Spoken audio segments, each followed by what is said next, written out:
Levi, você, mais do que eu, com certeza, e mais do que os meus amigos aqui correligionários do Telescópio, poderia falar para a gente, em resumidas palavras, o que seria a teologia da missão integral, o que prega a teologia da missão integral? A teologia da missão integral, ela que vem, está sendo assim, cada dia mais, esses dias aí que começou a ter aí uma certa polêmica, um certo nhen com alguns irmãos com relação à teologia da missão integral, mas a missão integral apresenta o evangelho, em resumo, você poderia estar dizendo o seguinte, que é o evangelho todo para o homem todo e em todo lugar. E todas as dimensões da humanidade, considerando exatamente a proposta, que é a proposta da revelação de Deus na Bíblia Sagrada, daquilo que a gente compreende que são as palavras do Senhor para a vida do ser humano, naquilo que ele se apresenta como ele é e naquilo que é apresentado para que a gente possa viver aquilo que ele é, nas nossas relações com ele e nas nossas relações entre seres humanos e também com a natureza e também com o universo, em todas as nossas relações e contatos. Então, a missão integral ela se apresenta sem a pretensão de tentar esgotar os assuntos de teologia, e quem fala isso, inclusive, é o René Padilha, né? Ou seja, não existe essas pretensões. Então, não é uma teologia que está com a pretensão de esgotar questões que estão mais voltadas com a espiritosfera, das coisas que estão ali muito mais distantes. É uma teologia que tenta trazer a verdade do evangelho para o chão, para o humus, para o chão da vida, para a vida como ela é, para as relações humanas e para o ser humano como um todo.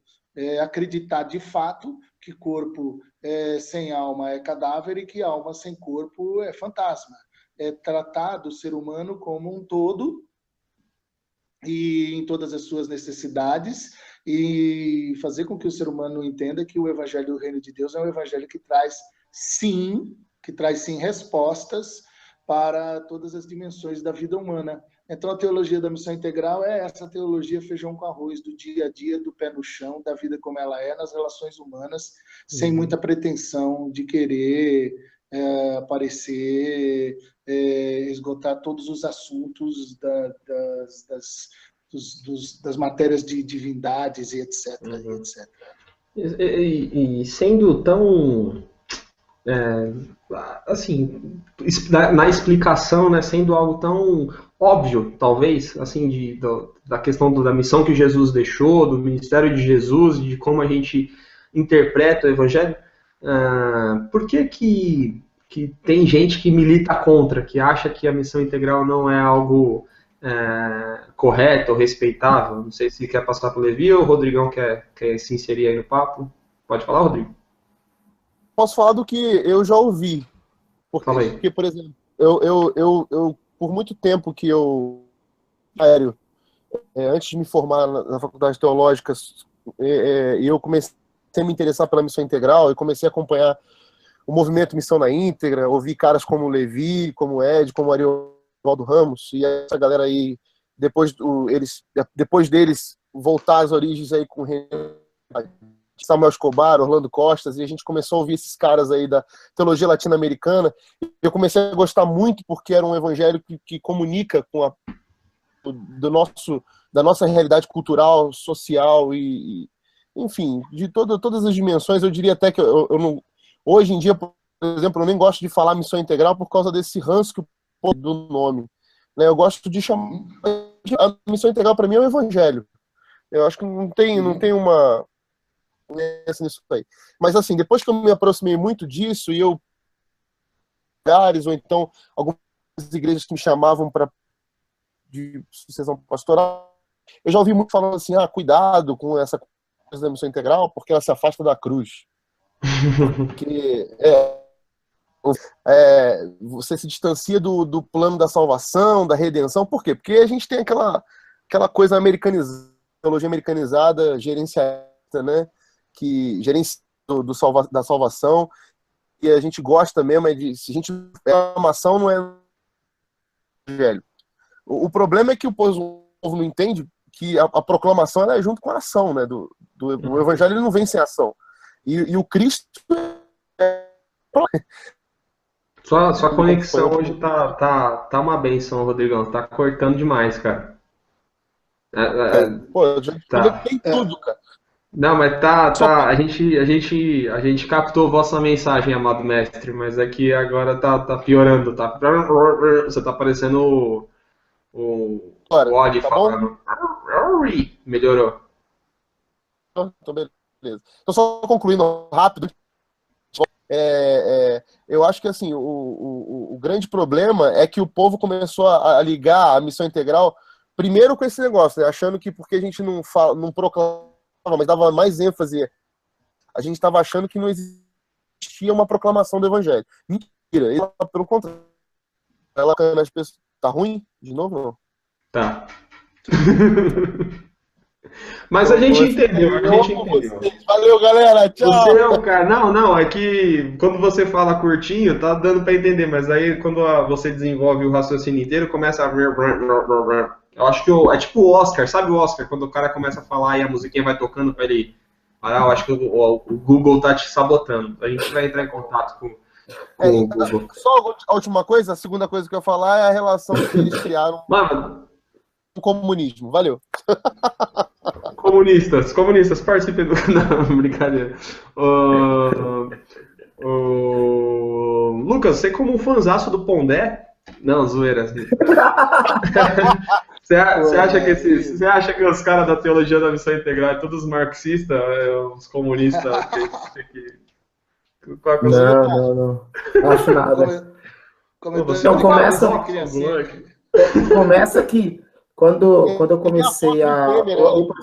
O pastor Levi não sabe, mas o Hernani e o Rodrigo sabem. Um dos meus mentores é o pastor Joabe, aí da IBAB. E o outro é o pastor Alexandre Robles. Deve conhecer os dois. Pronto, claro. São os caras da missão integral.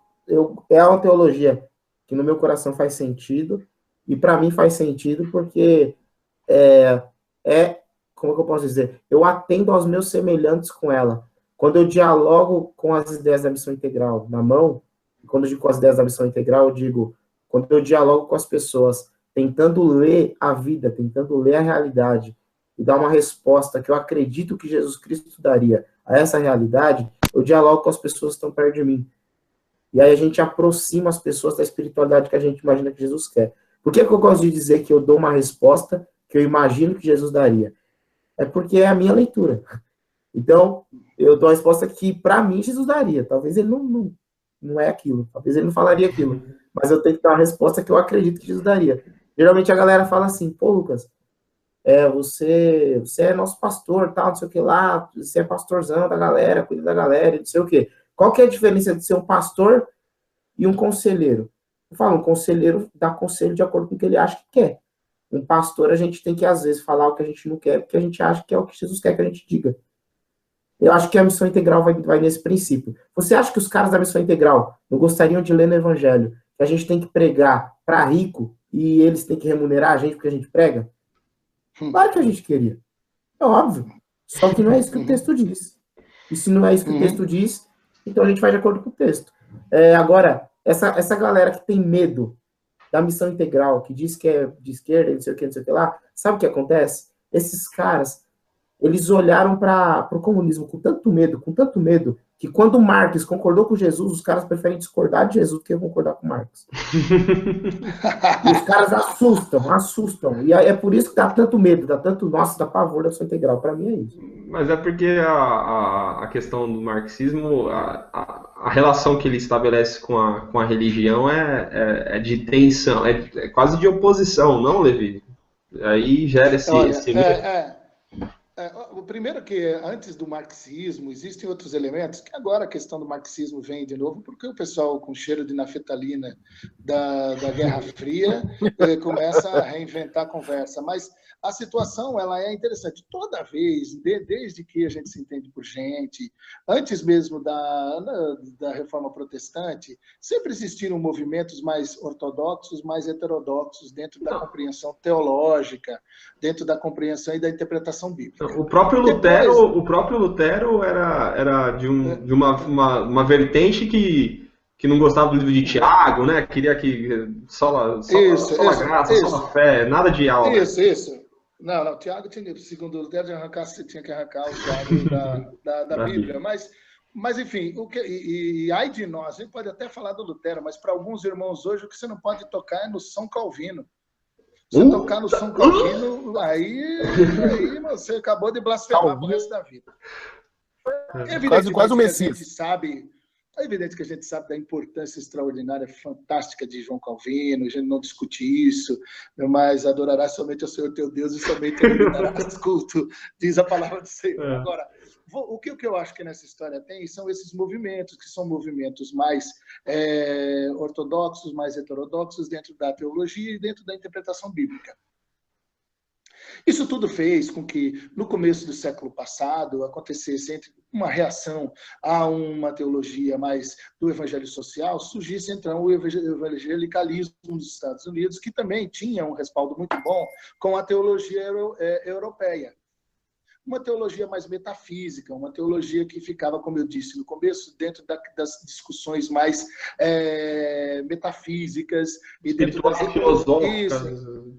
Isso, e ficava muito lá, e teve toda uma série de, enfim, mais ou menos nessa caminhada. Em 74, quando se começa a discutir no Congresso Mundial de Evangelização, que é o chamado pacto, que é onde sai o Pacto de Lausanne, em 74, os teólogos da Missão Integral, eles foram lá e botaram o bloco na rua.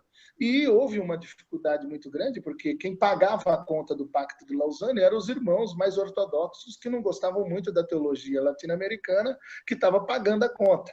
E se não fosse John Stott para entrar na parada, esse pacto não tinha saído do jeito que saiu e nem teria tido uma espécie de atenção para os teólogos, que é o caso do próprio René Padilha, durante o pacto, para que a gente pudesse ter aquele pacto como algo fantástico, como um documento extraordinário para todos nós.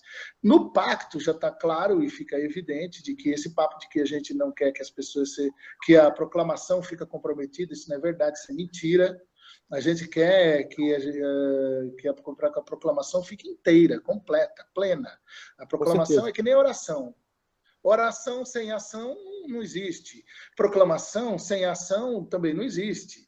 Então, essa apresentação da teologia latino-americana, então aí vem o pessoalzinho que é crítico, que quer dizer que, primeiro, que a missão integral é uma espécie de Ctrl-C, Ctrl-V da teologia da libertação. Isso é uma estupidez dantesca. A teologia da libertação veio depois, né? Veio depois. É que fez sucesso primeiro. Então, tem coisas que, se você for fazer uma avaliação, quando chega no comunismo, aí já é outra coisa. Aí já é o negócio do comunismo, do marxismo. Mas esse pessoalzinho que não sabe distinguir entre comunismo, marxismo, socialismo, leninismo, stalinismo, vai querer falar que missão integral é coisa de comunista? Aí é de lascar. Não dá.